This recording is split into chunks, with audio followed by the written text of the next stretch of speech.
Welcome to Brave. Be inspired by the best leaders of Southeast Asia tech. Build the future, learn from our past, and stay human in between.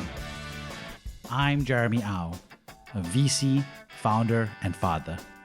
Join us for transcripts, analysis, and community at www.jeremyau.com.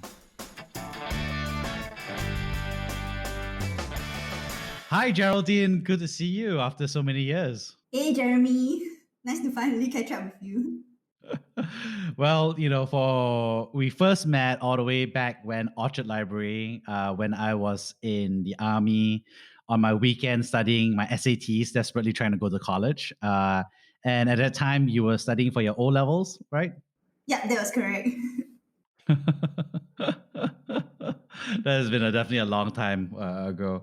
And since then, you've obviously built an interesting career, not just in being the growth and sales leader in the technology world, but also as a content creator in Singapore, which is a relatively rare profession and combination. And I'm so excited to profile your journey a little bit about what you've encountered along the way. So, Geraldine, for those who don't know you yet, how would you describe yourself to someone? So, for those who are unfamiliar with me and my work, so just to introduce myself, my name is Geraldine, and I care about the challenges and aspirations of our generation. So, I create content around how we millennials can actually cope with the high cost of living, build rewarding careers, as well as lead more meaningful lives. At the same time, because I've built quite a bit of a following and a platform to speak up for our generation, sometimes I also critique policies to try to push for policies that could actually benefit our generation as well. Wow, that's quite a bit. And for those, I think you sell yourself short a little bit because you're definitely one of the top content creators in Singapore, especially in these domains, from my perspective. I think for me, let's go back in time, right? So there I was in army, trying to get to college, and there you were studying O levels. And eventually you went to NTU. So you chose an interesting degree back then, right? Which was that you started out as a bachelor in communication studies and journalism and public policy and global affairs. So what was driving that initial degree choice all the way back then? So back then, when I was choosing the university courses that I had to take, I thought that communication studies would be a great platform for me because I always have been interested in media and media's role in society, right? To be able to disseminate messages, to be able to help to inform people out there about what is going on and stuff like that. That's why I chose this field of study. But of course, I chose to also take courses in public policy and global affairs as well because writing about maybe the more lifestyle topics like beauty and fashion wasn't really my thing, and I was really passionate about how can we actually use media and also use communications to improve our world, right? So that made me also take many humanities courses related to public policy and global affairs in order to find out how can I actually marry these two together to create something more meaningful. Wow. And what did you learn from those classes? Did you feel like they were fun? Did you feel they were boring? Did you feel like they were eye-opening? Were there any particular classes that stood out for you? So for me, communications classes was pretty much interesting as well. So it gave me a good foundation in how do I write in a way that actually captures people's attention. How do I use tools like storytelling and analogies and stuff like that. But the key fulfilling part of my university journey would be two components. First of all, would be the minor that I took in public policy and global affairs because that really opened my eyes to different ways of thinking, right, and different ways of looking at our society.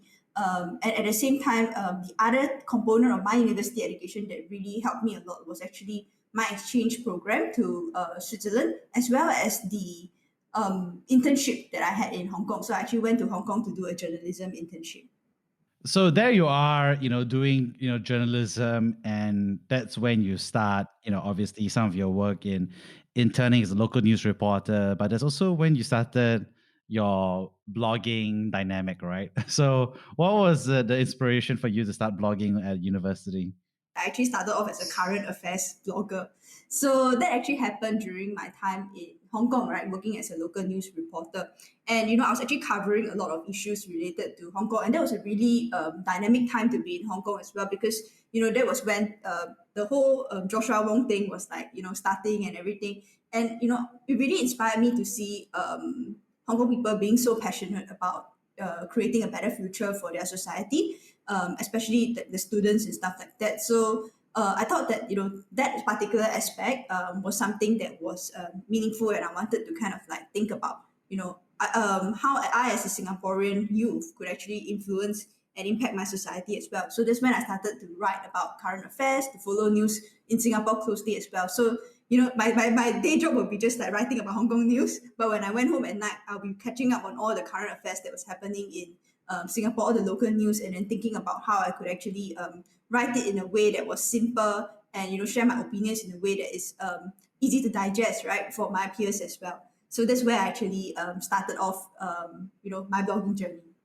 Wow. And, that's pretty interesting because, there you are and, you're blogging about current affairs in Hong Kong. And then somewhere along the way, you start really focusing on personal finance or career, on things that really appeal to millennials and Generation Z folks in Singapore and Southeast Asia. So, how did that transition happen for you?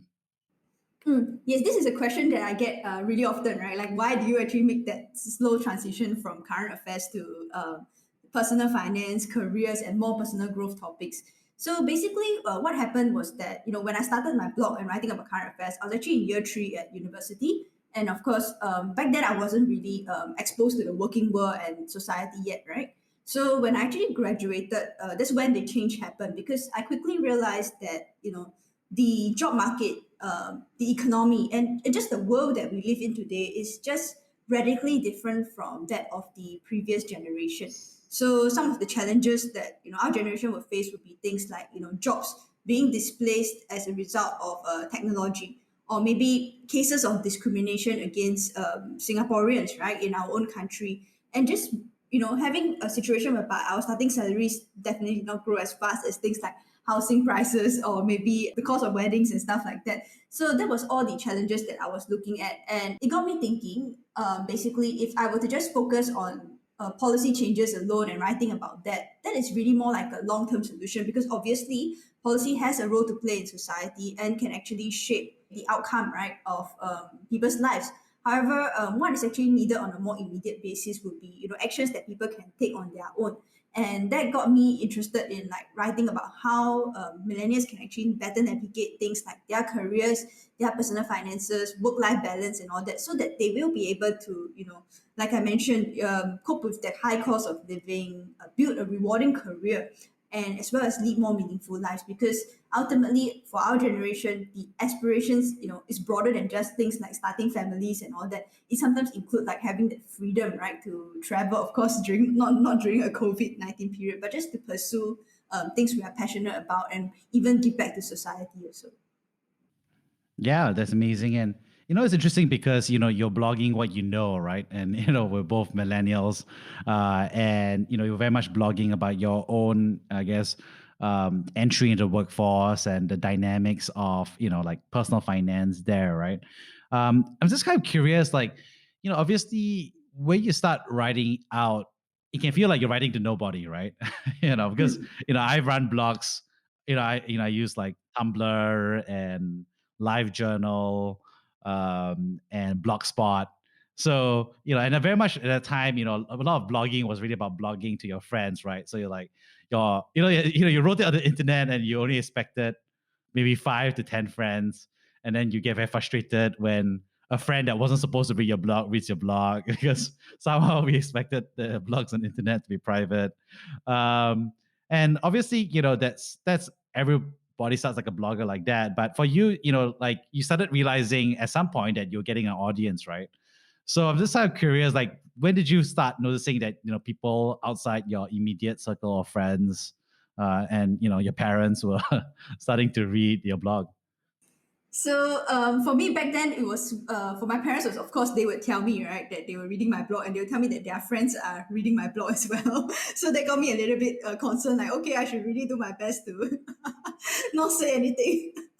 that is like too out of line and all that. And at the same time, for my social circle, basically, people were giving me good feedback, and I was getting a lot of messages and following from people who were not in my immediate circle as well. So that's really one of the great things about blogging, because you get to expand your social circle and to meet like many interesting new people.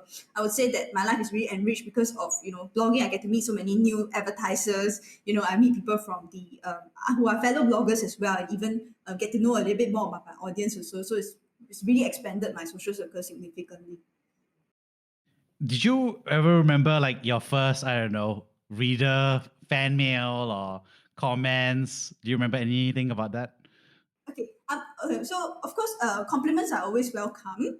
And when I receive them, I feel really happy. Although there's none that I significantly remembered at the beginning stages, because that has been such a long time ago. However, one feedback from a reader that I received last year that was actually super impactful to me was, back then it was during the circuit breaker period, right? So I was actually churning out a lot of content for fresh graduates specifically, because I know what it's like to be in that position whereby you don't have a job waiting for you, so you're actually going out and sending CVs and then looking for your first job and everything. So and back then I think that our fresh graduates at that point in time, and of course in today's context as well, they were also struggling because some of them had their offers rescinded and all that. So what happened was that I actually posted some content around like how do you get a better starting salary, right? Because obviously your starting salary is important. It can actually impact your future salaries as well. So one reader actually wrote to me and told me that because of my article and my content, he actually managed to get a $500 increase per month, right? So that's really wonderful. It's like a tangible outcome and impact on him, and that actually adds up to about 6,000 per year. So I was really really happy, and this is really one of the feedback that I actually remember the most. In addition to the good stuff, obviously, putting yourself out there and being a content creator also comes with the negative aspects as well, which I really struggled with at the beginning of my journey. This was partly due to a myriad of reasons. Obviously, back then I think I was a lot younger and more impulsive, so I wasn't being responsible fully, right, about the way that I actually express myself, and also probably I wasn't equipped with that kind of maturity and tech to be able to convey my thoughts in a good way. Another factor would of course be sexism as well, because being a woman in fields like current affairs, personal finance, career, that is like a male dominated field as well. So people will be like, who is this Xiao Mei Mei trying to preach about all these topics and trying to be smart and everything. So that was the starting part was definitely a struggle for me. And being someone who takes my work very seriously, obviously I would focus a little bit more on the negative parts, right, rather than the positive sides.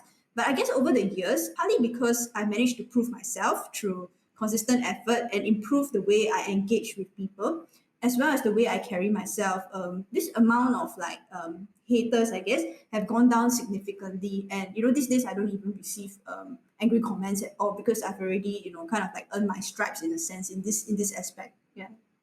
Wow, I think there's a lot of truth there, right? And I think it's a common part, obviously, very real, right? Which is, there's the good and the bad, and then the bad is driven by a lot of factors. Some of it is within our control, like you said, and some of it is really upon the reader, right, and the person making a decision to leave those comments.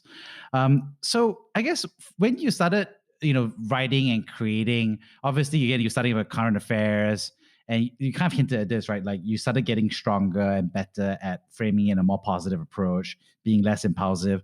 Could you share a little bit more about what you mean by that? Like what specific steps or changes did you make, and how did you learn them?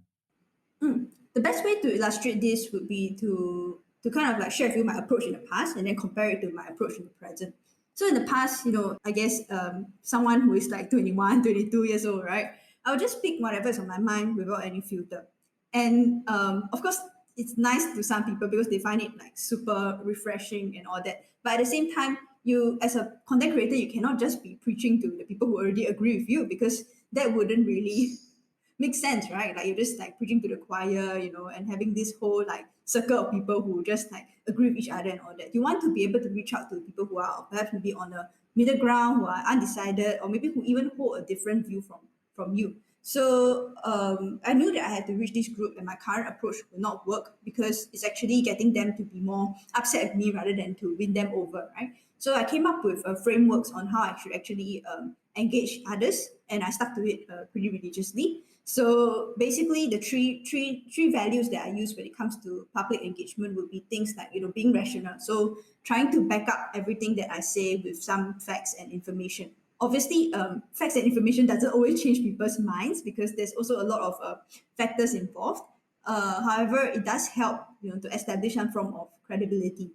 And the second value that I use is actually being responsible. So that means to say, not using my influence as a platform to stir up like anger, strong emotions, and things like that, but rather to be able to kind of like convey my thoughts in a way that is perhaps maybe more assertive, but not to the point of aggressive. At the same time, not being personal, right, with the way I engage, but always sticking to, attacking the situation and the points rather than the person as well, which is sometimes a challenge, right? Especially when the other party is like getting all emotional and everything. You have to keep your cool and to be able to kind of like talk to people in a good way. So, and of course, the third aspect would be to be respectful. So again, of course, not relying on personal attacks, but really using attacking the points. And to be able to state my views in a calm, confident, and also positive way. So these are the three values I abide by. Being rational, respectful, and responsible in the way that I engage others as well. So something else that I also employed in order to convey my points better would actually to think of like what are the possible counter arguments first and try to address them first before actually stating my views.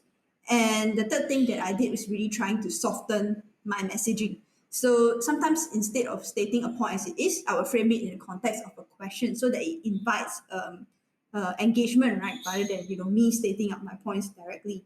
And sometimes peppering it with words like maybe, I might be wrong, my guess is, and stuff like that. These are things that really softens the whole message as well, and it helps to make it more palatable to whoever may disagree or whoever who may consume the content. Wow, those are very thoughtful, both as a bullet points, to abide by, but also as a framework, right? The rational, responsible, and respectful. I think what's interesting, of course, is that it feels like that's the approach you're taking, but it feels like the world is kind of like drifting the other way around, right? It's maybe like the stuff that really gets the eyeballs, the clicks, is the stuff that's like irrational, irresponsible, and disrespectful, right? So it feels like you're like going against the grain a little bit against, what gets the clicks and the comments, right? So what do you think about that? If someone were to engage in a way that is irrational, not respectful, and not responsible, perhaps maybe they could succeed in getting the eyeballs at the beginning and getting the viewership and traction. However, what I am looking for, when it comes to engaging my audience, is not attention. What I'm thinking of is, two things, right? One is how do I build trust with them, and how do I add value to them. So if these two things are my objectives, like building trust and adding value, then obviously the approach that I'm taking in the form of being rational, respectful, and responsible is something that would actually work much better for me. Yeah, I get it. I mean, it's really about what you want to do and build in your terms, right? And I think the interesting part, of course, is just like, do you feel like?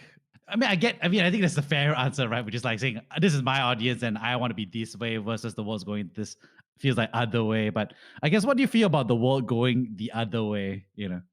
Yes, I do see instances online, where people are being like, of course, disrespectful to each other, and is being like irresponsible about the way they share things, right? I mean, all of us are in so WhatsApp groups where we receive like information sometimes, and it may not be true and stuff.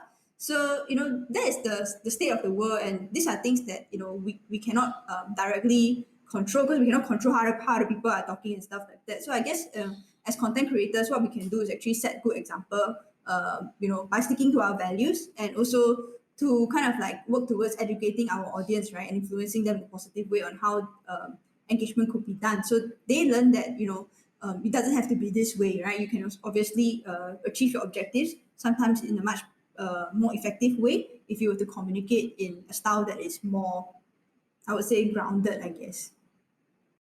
Yeah, that makes a lot of sense. And so you've always done a lot of what I call like longer form stuff, right? Stuff that's a little bit more substantive than the classic, 2000s blog, which was very much like, hashtag influencers about, fashion and, I mean, obviously nothing wrong with that. I think they're focusing on the niche, right? It's about retail, luxury, and lifestyle.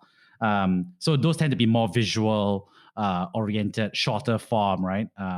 Whereas yours is very much what I call like longer form narrative, and it feels like there's a bit of a groundswell. Maybe you're like a pioneer, right? Because now we see the rise of Substack and all these authors who are trying to do more longer form pieces. You also see the rise of like corporate site staff doing long form educational content like Seedly, and other like Mao Lion, etc. So why do you see that this trend towards, like you said, more like longer form content versus the visual and short form? Yeah, indeed, I agree with your observation that there seems to be much more long form content that is appearing on the web. And I guess it's really due to the good thing about being a content creator is that you kind of like attract people who actually care about the same things and who actually have the same values as you. If not, they would not actually kind of like come and consume your content and engage with you as well. So that is one of the factors, right? First of all, is of course, being able to use the internet as a platform to form your own tribes. And also because I guess we millennials are like growing and entering the adult stage as well. So in addition to, of course, the usual content like beauty and fashion and luxury, there is also a demand for content that actually impacts other areas in our lives. So for instance, like the career content, the finance content as well. So that's another factor that actually causes this increase in interest in long form content. And the third factor will also be the rise of platforms like LinkedIn. So LinkedIn used to be this platform where we go and like upload our resume and then bye bye kind of thing, right? But right now LinkedIn is actually approaching it in a more like, okay, they want to create their own LinkedIn creators as well and stuff like that. So LinkedIn has been a wonderful platform for me to actually engage millennials and also to be able to engage other people as well. Yeah, that makes a lot of sense, right? I mean, you've been a LinkedIn top influencer over last year. And I think part of it, like you said, is because the millennials and Gen Z used to only be on Facebook, right? And then now, we're all on LinkedIn now, trying to look like, we know our stuff, right? And I think it's good to get, content that's really relevant.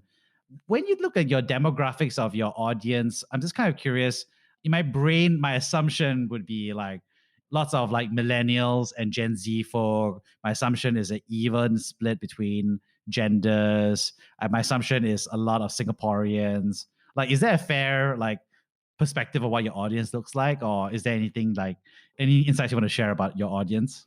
Yeah, actually, you described my situation correctly. So right now, it is the case of like having equal balance between men and women, having a lot of millennials, Gen Zs, and also having Singaporeans. But previously, in the past, when I was writing about current affairs, I used to have an older audience group, like those people who are maybe 10 years older than me and predominantly male. So I made a really concerted effort on like how can I actually engage women as well, and how can I actually engage the likes of my younger generation, and that's really one of the reasons why my content has actually shifted as well into more actionable short-term measures that people can take that could really impact their lives. Yeah, I mean, audience growth is always one of those tough things for content creators, right? Because there's one part of it is like this is stuff that's really easy for me to create, and then the second is like this is the content that will help me grow into the audience that I desire to do. So it's a bit of a Venn diagram. Could you share maybe some of the topics or ways that you designed or structure your content so that you could move from that older male audience towards your current audience? So first of all, is of course changing the topics that I write about. So rather than policy articles and stuff like that, which is obviously interesting and engaging as well, I started to focus on more personal finance career topics that would actually appeal to a much younger group. And I guess that because I'm female as well, I could also attract people who are actually similar to me because they could identify with me as well, and that's how I managed to get more female following also. So changing the topic is one approach, and of course, being more, I guess, changing the way I engage basically. So like I shared with you previously, I was just like fireball, right? Being very impulsive in the way that I engage the audience and state my views and stuff like that. But when you actually adopt a more, I would say like mellow, grounded kind of like gentle approach, sometimes you can actually draw in a different crowd as well. So these are the two factors that really help me to shift and make this transition to different topics and also to engage a different audience segment. So a lot of people are always wondering about like, how do you grow your audience, right? So shifting your audience, that makes sense, is straightforward. But I think the part that every content creator, every influencer, every blogger, every podcaster, every writer, every TikToker, it's really going to be about how do they grow the audience, right? And that feels like, the more people, the better, and so forth. How do you think about audience growth as a content creator in Singapore and Southeast Asia? There are a few things that I've done as a content creator that's helped me to grow my audience over time. The first factor is really knowing your audience, right? Just like how businesses are always talking about being customer centric, know your customer. The same goes for being a content creator. You have to know who your audience is. So this means, thinking about like from their perspective, what kind of content they would like to see. So in order to do that, I actually come up with what we call an audience empathy map, right? Where I try to think from different perspectives, like, what are the kind of pain that they are going through? What are the kind of like aspirations that they have that they want in life? What is their experiences? What are the emotions they feel? And try to go through that entire journey from that someone is feeling from the point in which they graduate from school all the way to their first, second, and third jobs and how they navigate like other aspirations in life, right? Like wanting to contribute back or maybe give more to their elderly parents and probably start a family as well. So I try to think from all these perspectives and then using an audience centric approach, I actually craft content related to that actually specifically addresses maybe some of the key challenges that they could be facing as well. So being audience centric is the first point that I would like to actually share.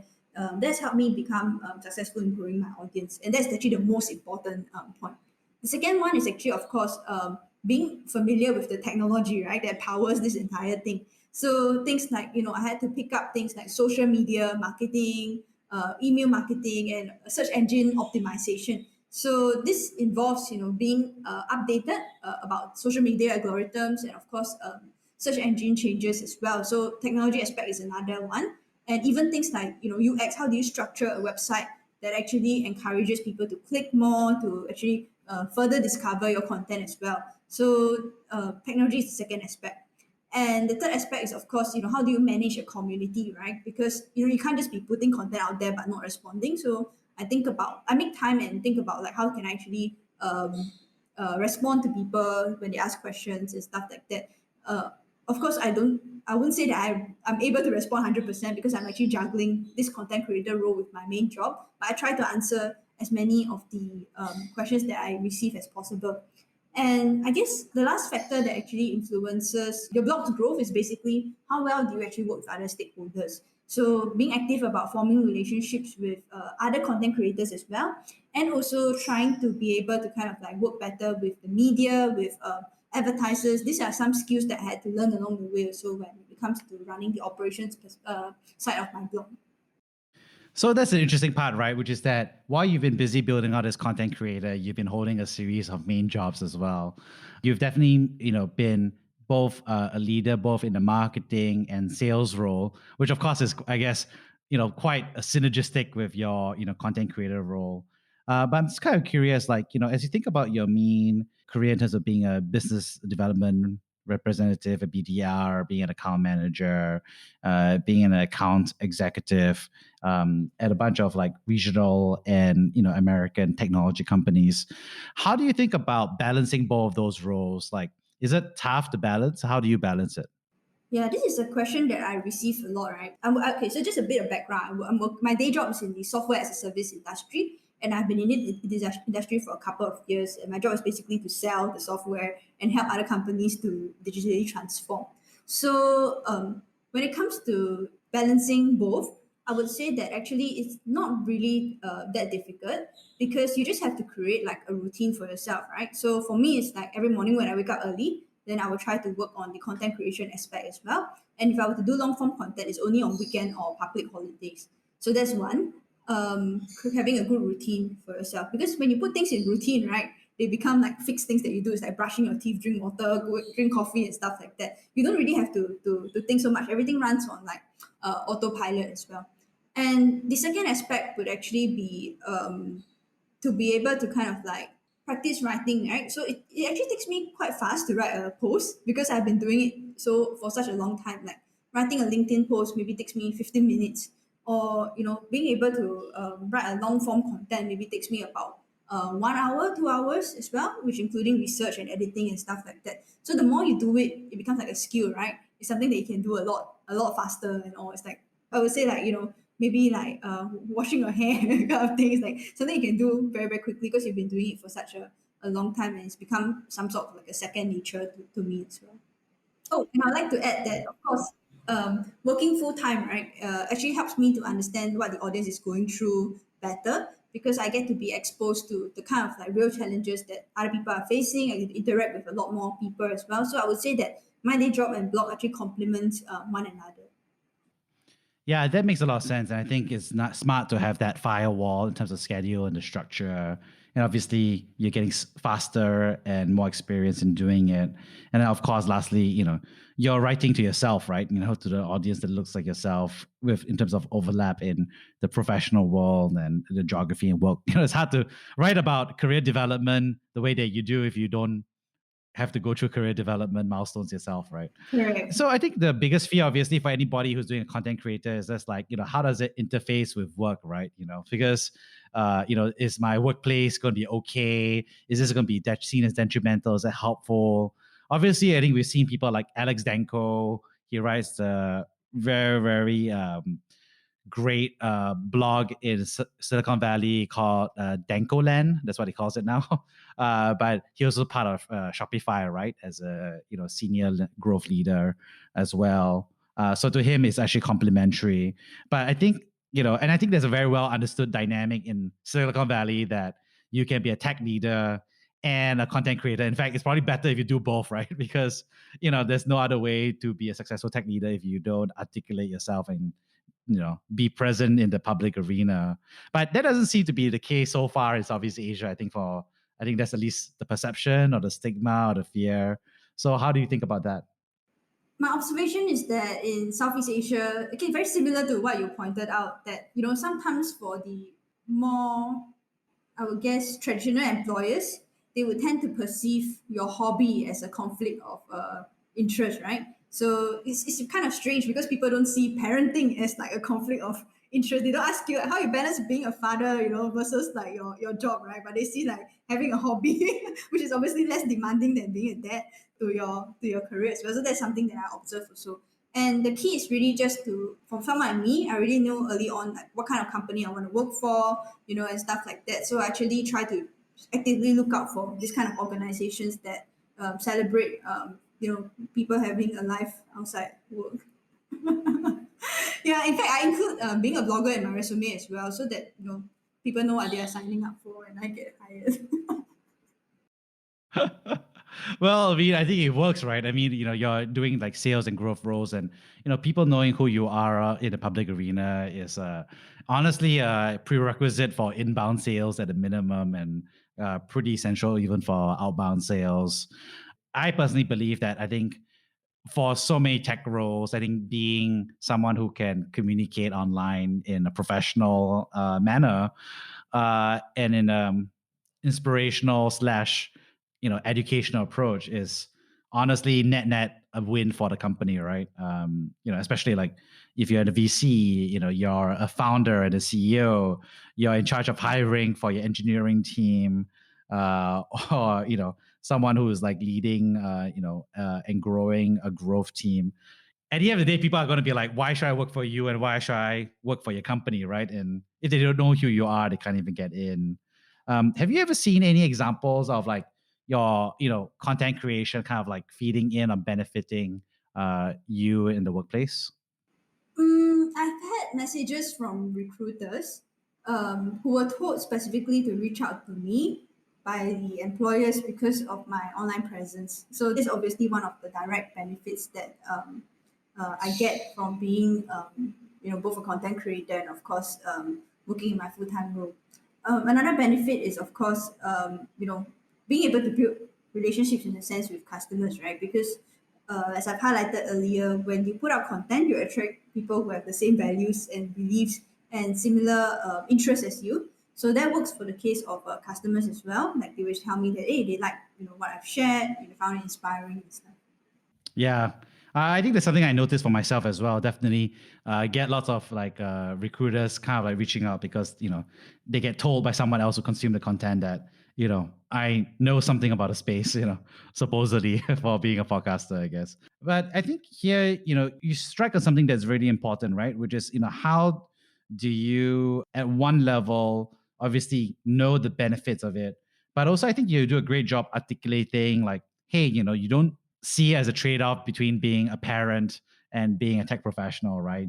In terms of a hobby. So I think that's actually also a really interesting piece there. Do you see that the world is going to trend towards more content creators? Is that your thinking? Uh, and how? Yeah. That's an interesting thought that you have. I've never actually thought of this, but what I'm seeing is that basically, on LinkedIn, people are actually getting a lot more active. So I do foresee that in the future we will get more professionals, right, sharing their views and all that as well. Being able to kind of like use platforms like LinkedIn as a way to brand themselves and all. So I believe that's the direction that LinkedIn is moving towards.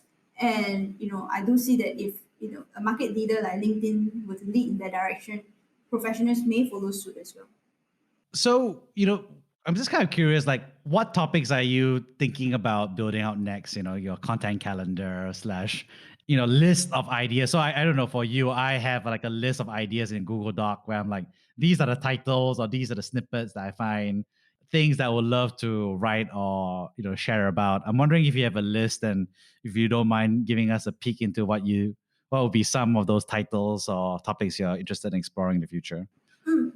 So yeah, basically like you, I have an Evernote. So I use Evernote where I actually kind of like key in some of the ideas that I have and stuff like that.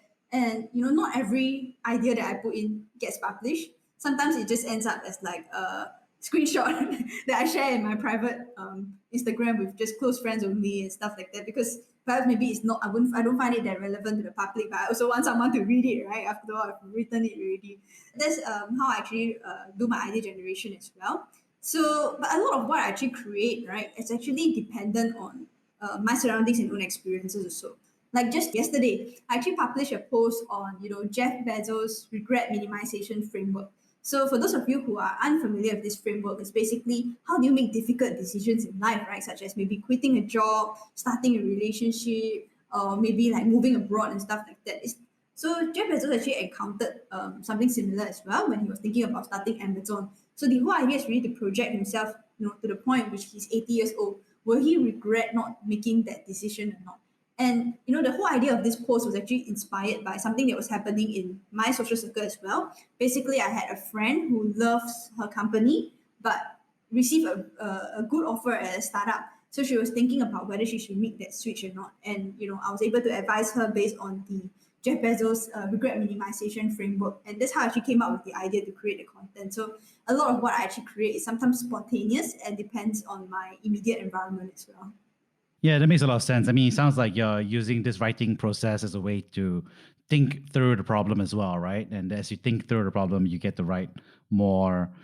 But I got to ask, can you share with us some titles or topics that didn't make it to the public blog that you ended up sharing with some friends? Like, just give us some color and some of the topics that's there. So sometimes I think a lot about family, like so because I'm really close to my family and stuff like that. So on Mother's Day, I wanted to write like this public declaration of like, what my mom has taught me and stuff like that. But of course, recognizing that my family is actually they didn't choose to be in the public eye, right? So I don't want to expose them to that kind of like scrutiny and like disadvantages that come with being online, and especially my mom who's a very private person. So I chose to keep this Mother's Day message maybe just for close friends only and stuff like that, rather than a public declaration of affection and gratitude. So stuff like that actually doesn't get published as well. Things which are slightly more personal, or maybe sometimes encountering like reflections, right, of perhaps maybe past relationships when I was younger.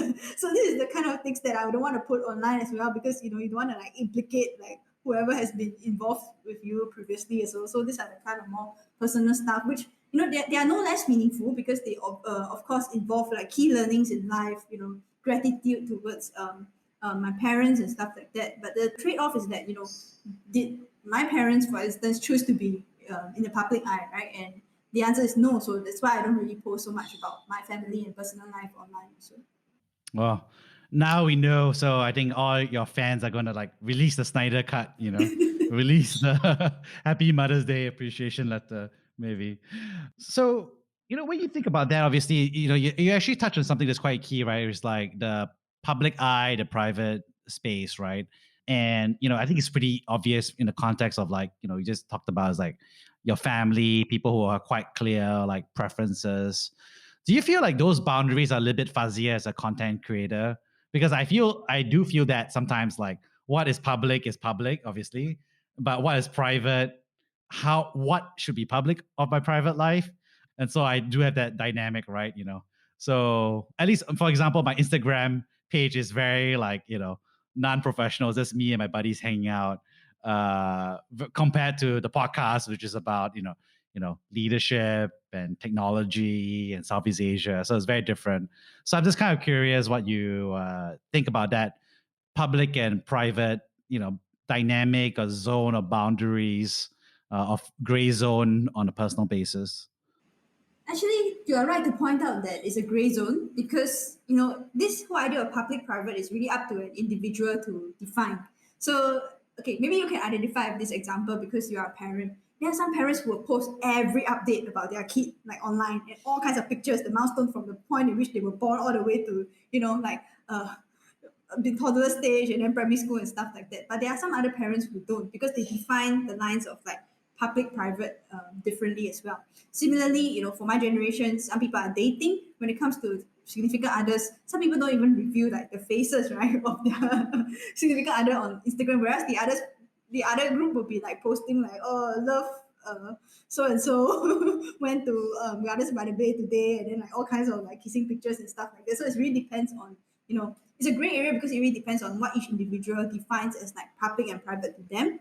And this is something that has existed before social media, right? There are some people who are more open and some who are more, I would say, who value their privacy a lot. So it kind of reflects in the way we engage online as well.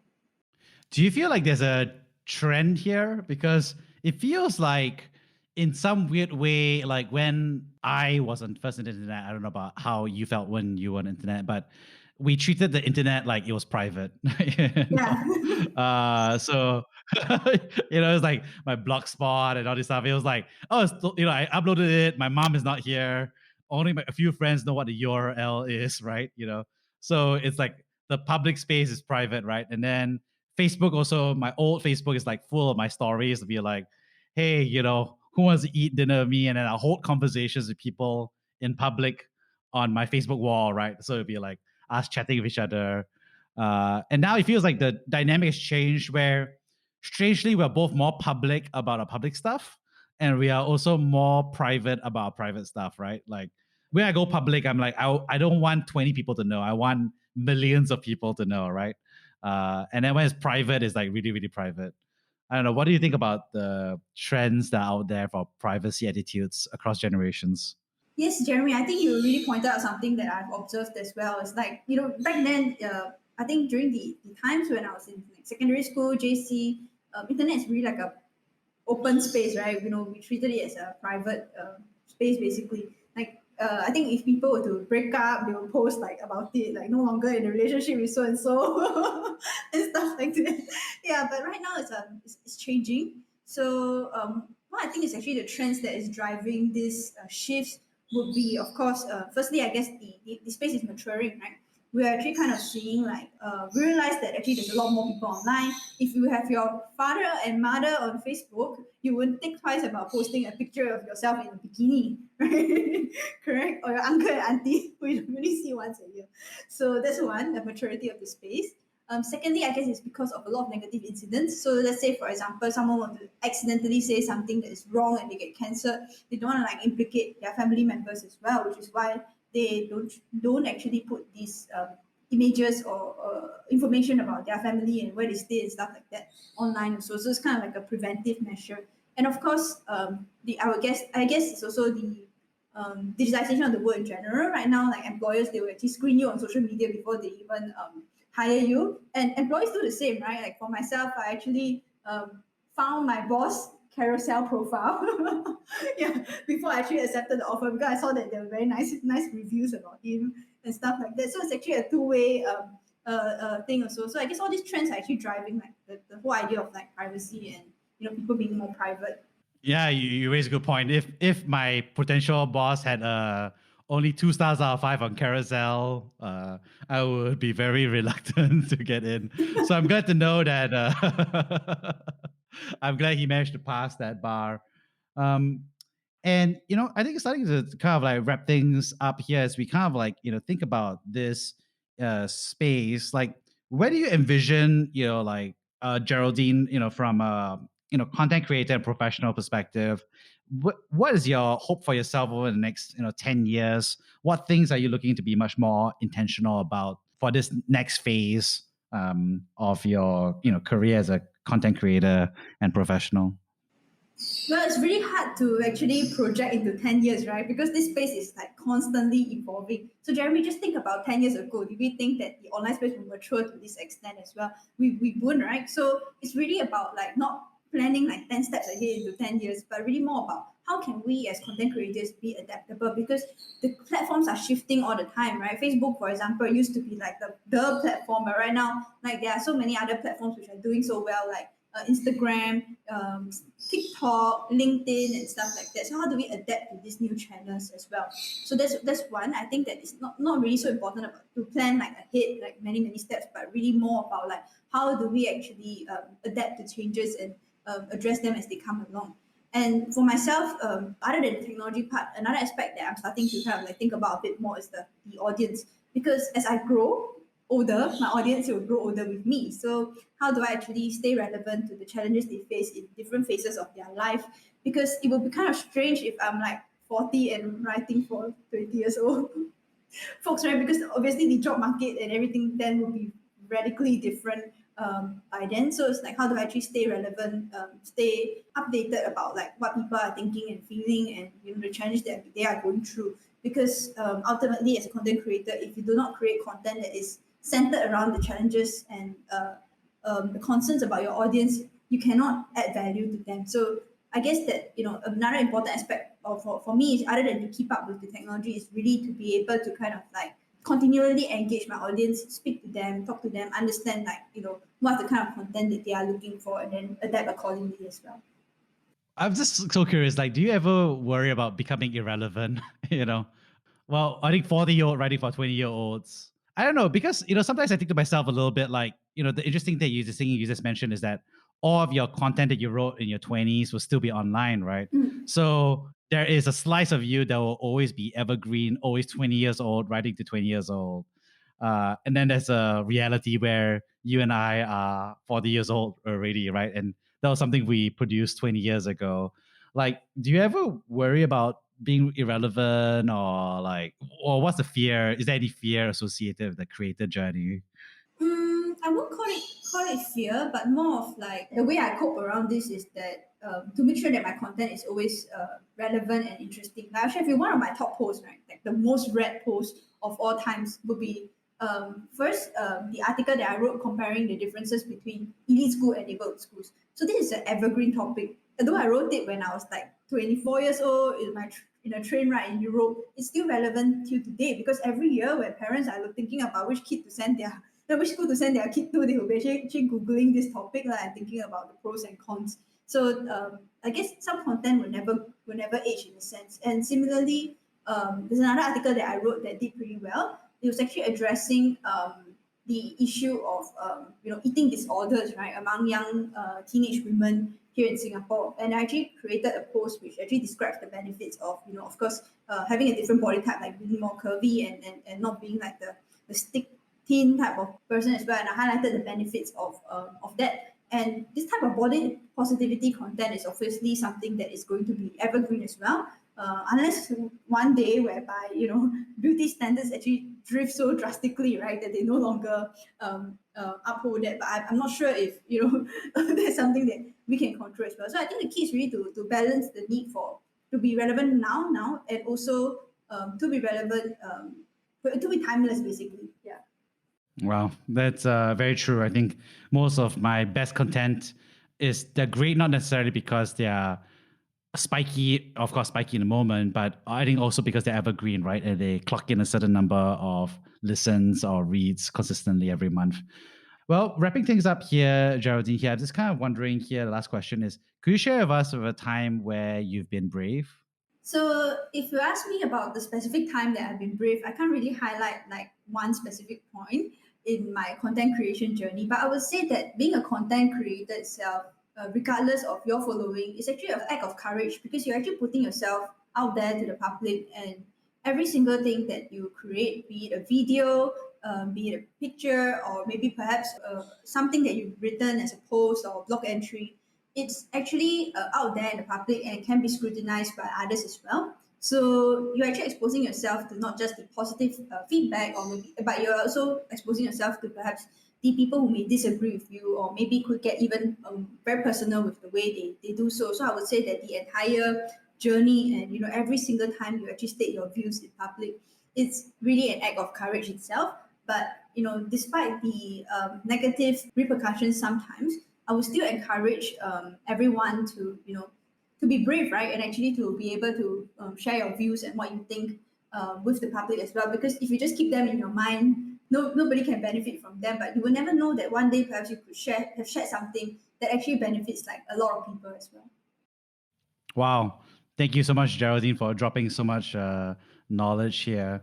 I mean, I think there's three parts that I really enjoyed and really appreciate you sharing your perspective, right? I think the first being your thoughtfulness around your content creator journey and how you intentionally shifted your approach to be obviously a better content creator over time, right? In terms of like your 3 R's framework, right? Rational, responsible, and respectful.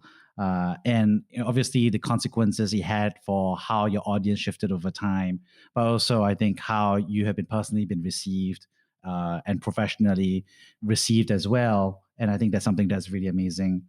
The second thing I really enjoy, of course, was you sharing the real personal and professional dynamics of being a content creator and a professional, which is I think the vast majority of content creators, right? Because it's something that's not necessarily paying the bills, but you also articulated not just how to articulate it to your boss, I guess, but also articulated how to be successful in both at the same time, while also being mindful of how actually they benefit each other, right? Your professional career benefits your creation, and your creation benefits your professional career.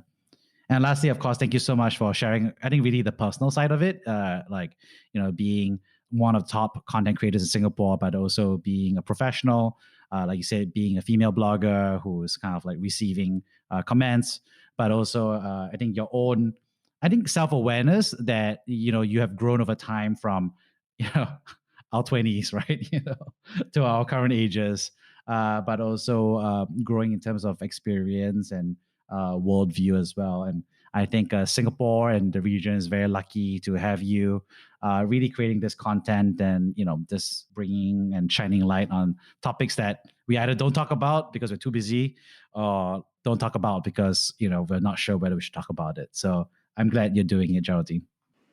Thank you very much for having me on your podcast, Jeremy. Thank you for listening to Brave. If you enjoyed this podcast, please share this episode with friends and colleagues. Sign up at www.jeremyau.com to discuss this episode with other community members in our forum. Stay well and stay brave.